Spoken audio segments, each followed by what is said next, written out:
Good evening. Assalamu alaikum wa rahmatullahi wa barakatuh. Welcome to News in Focus. My name is Faraz Patel. We thank you, the viewer, for staying with us here on Hilaal TV, TSTV channel 347. Another day, another discussion point with regards to Spaza shops, its regulations, but most importantly, with regards to the fatalities that have happened with school children. Yesterday, the Minister in the Presidency, Kombutsa Ntshavheni, said that President Cyril Ramaphosa will outline government's response to these multiple fatalities of school children, which are alleged to have been caused by a surge in foodborne diseases. The poisonings are perceived as a national security threat by NATS joints, and it's brought about various controversies, but most of all, it's brought about discourse or unrest that have been happening in various communities with regards to where these Spaza shops operate. Joining us now, I'd like to welcome the Secretary General from the Together in Defense of the Township Economy, Happy Mehlape. Happy, thank you so much for joining us. I know you're very busy right now, so I really appreciate you making this time for us here on News in Focus on Hilaal TV. Thank you so much for having me, for us. No, just took me off the streets. Yeah. So thank you, and evening to the viewers. No, it's an absolute pleasure.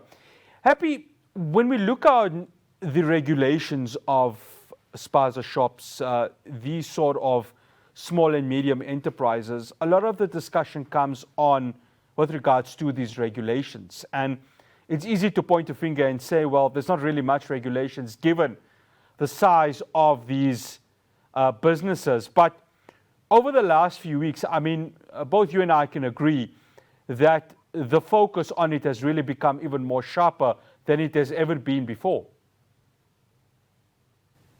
No, absolutely. You know, the saddest part as well is what the landlords, even the entrepreneurs, anyone that is operating the Spaza shops currently, is all of a sudden, this has now been enforced. And we're saying it is being enforced because it's been almost 11, 12 years since we've had these illegal, informal businesses. And now that the South Africans are standing up and are saying, we want to run our own township economy, our own Spazas.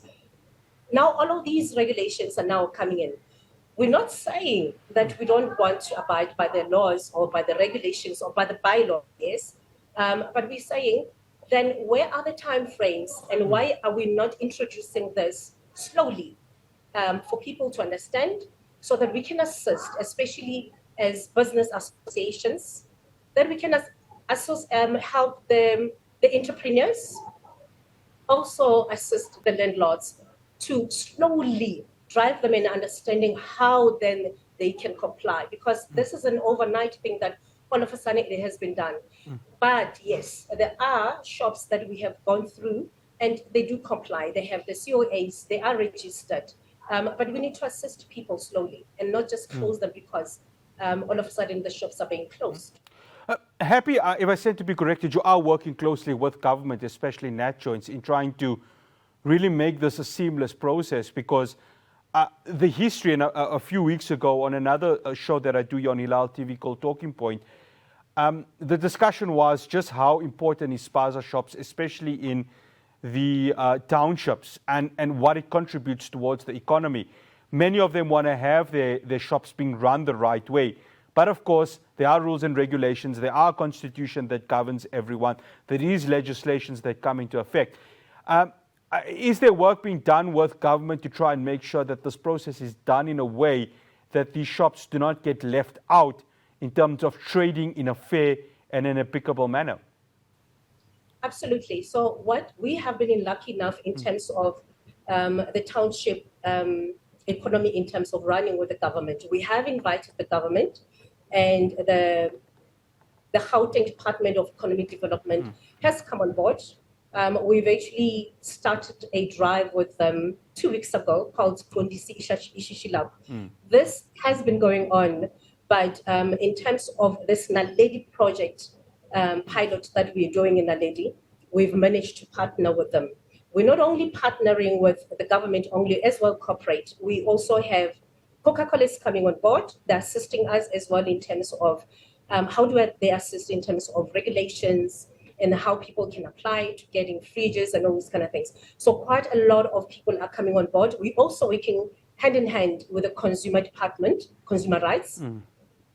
They are educating the entrepreneurs. They are engaging with the landlords in terms of the rights people don't understand, in terms of what is it that you have as a consumer that you can do. So we are absolutely engaging with the Department of Economic Development within their own different departments.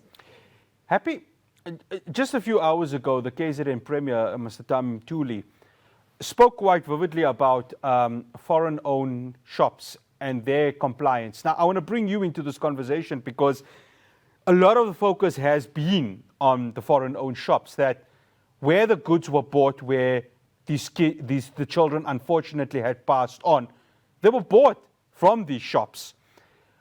How does one strike the balance of incorporating those who want to be part of the township economy, who are not from South Africa, but also at the same time trying to educate them that there are rules and regulations and that you just don't willy-nilly come into a supposed township, open a shop, but you're not following the regulations, you're not following what's written in the Constitution, you're not following what's in the legislation.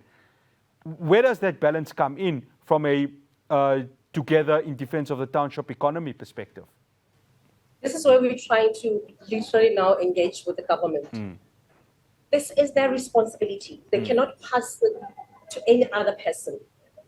That all the gates have been opened, there's the huge floodgates that have been opened into the township economy without the regulation. Where are the licenses coming from? Where the passports are coming in? How is it they're able to carry guns with them?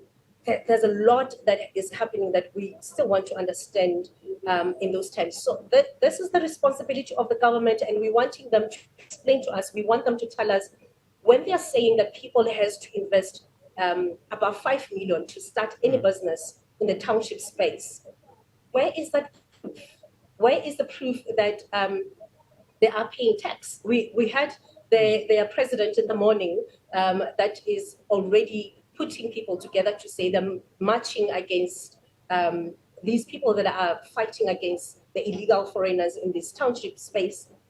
We need to understand when he says that they are paying tax, but at the same time, they are running these Spaza shops, not the local people that are running the Spaza shops. All of those kind of things, this is not something that you speak about in a naked eye. We need to understand, we want to see, we want the government to explain to us, to be responsible to the communities and to the landlords, everybody that is doing business in the township space. We need answers. We need to know how, when it is so difficult for us as South Africans, as entrepreneurs, it is difficult for us to be running any business. But for others, it seems so easy, and we don't see where is the improvement as well of these people when they're saying they've invested, they're paying tax. The township economy is not improving. Everything is being taken away from it. The infrastructures are dilapidating. We are losing a lot. The sewage is everywhere. So where are they investing? Where is their responsibility as corporates, as all of these people that are coming on board? That's what we want to know. What is the government doing with that money that they're saying they have invested and they've paid their dues? We want that money to be invested back into the township economy. You've mentioned something important there, Happy, and when you speak to residents of the townships, a lot of their frustration is that it's all lip service from government. I mean, whenever President Cyril Ramaphosa will address the nation, a lot of people are already supposedly saying, well, it's lip service. Where's the small and medium enterprises department coming into the frame? Where's the cooperative governance and traditional affairs department coming into the frame? Where is Treasury coming into this? Where is the Department of Trade and Industry coming into this? Because they're all stakeholders from government that needs to go ahead and really step up. So one can understand the actual frustration of the residents, and especially those whose children have been taken away from them.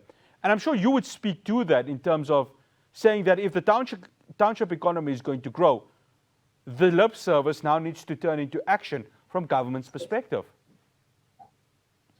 We don't even, you've mentioned the health departments. Oh yes, I forgot them, yes, yeah.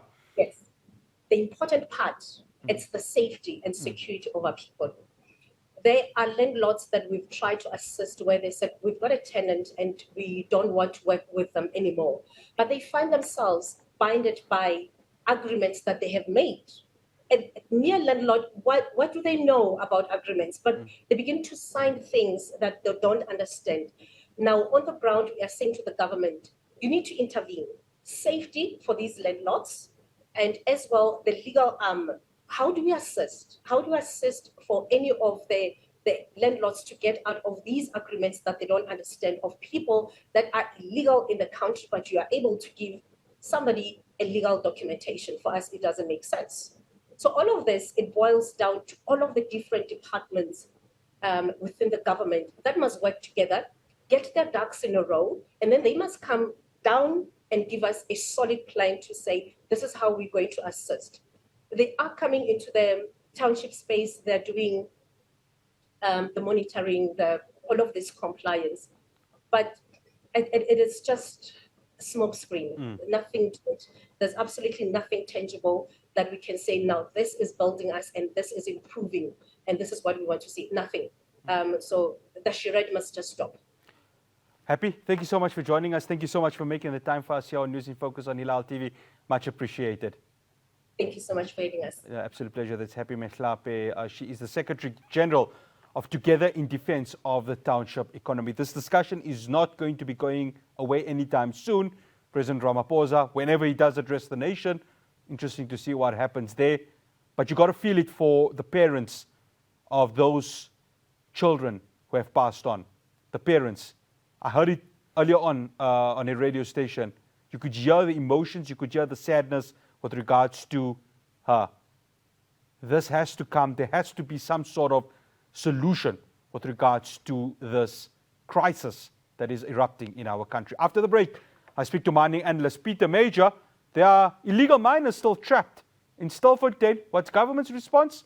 Find your own way. That conversation is after this break.